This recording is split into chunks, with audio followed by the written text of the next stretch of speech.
Hi ಸ್ನೇಹಿತರೆ, ಎಲ್ಲರೂ ಹೇಗಿದ್ದೀರಾ? ನಾನು ನಿಮ್ಮ Jayalakshmi Umesh. Welcome back my YouTube channel Jayalakshmi Umesh Kannada blogs. ಇವತ್ತು ಹಬ್ಬದ ಸ್ಪೆಷಲ್ ಕಡಲೆಪುರಿ ಉಂಡೆ ಯಾವ ರೀತಿ ಮಾಡೋದು ನೋಡೋಣ ಬನ್ನಿ ಸ್ನೇಹಿತರೆ. ಮೂರು ಪದಾರ್ಥ ಇದ್ದರೆ ಕಡಲೆಪುರಿ ಉಂಡೆನ ಆರಾಮಾಗಿ ಮಾಡ್ಕೋಬೋದು. ಹಾಗೂ 10 ನಿಮಿಷ ಕಾಲ ಟೈಮಲ್ಲೇ ಸಹ ಮಾಡ್ಕೋಬೋದು ಸ್ನೇಹಿತರೆ. ನಾವು ಕಡಲೆಪುರಿ ಉಂಡೆನ ಮೊದಲು ಒಂದು ಬಾಣಲಿಲಿ 1 ಕಪ್ ಬೆಲ್ಲನ ಸೇರಿಸ್ಕೊಳ್ಳೋಣ. ಅದೇ ಕಪ್ಪಲ್ಲೇ ನಾನು 4 ಕಪ್ ಪುರಿನ ತೊಗೊಂಡಿರೋದು. ಈಗ 4ರಿಂದ 5 ಸ್ಪೂನ್ ನೀರನ್ನು ಸಹ ಸೇರಿಸಿ ಬೆಲ್ಲ ಕುದಿಯಲು ಬಿಡೋಣ. ಈ ರೀತಿ ಬೆಲ್ಲ ಕುದ್ದಿದ ನಂತರ ನೋಡಿ, ಈ ರೀತಿ ಬೆಲ್ಲ ಕುದೀತಿದೆ. ಈಗ ಪಾಕ ಆಗಿದೆ ಸ್ನೇಹಿತರೆ.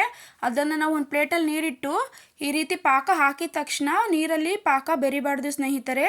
ನಾವು ಉಂಡೆ ಕಟ್ಟೋದಾಗ ಬಾಲ್ ರೀತಿ ನಮಗೆ ಪಾಕ ಆಗಬೇಕು ಸ್ನೇಹಿತರೆ. ಈ ರೀತಿ ರೌಂಡ್ ಆದಾಗ ಪಾಕ ಚೆನ್ನಾಗಿ ಆಗಿದೆ ಅಂತ ನೋಡಿ.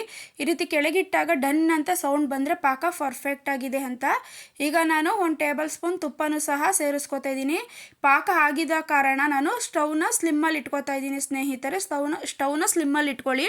ಈ ರೀತಿ ಒಮ್ಮೆ ನೀಟಾಗಿ ಮಿಕ್ಸ್ ಮಾಡಿ ಫ್ರೆಶ್ ಆಗಿರೋ ಕಡಲೆಪುರಿನ ತಗೊಳ್ಳೋಣ ಸ್ನೇಹಿತರೆ. ಈ ರೀತಿ ಫ್ರೆಶ್ ಆಗಿರೋ ಕಡಲೆಪುರಿನ ತೊಗೊಂಡು ಸೇರಿಸ್ಕೊಳ್ಳಿ.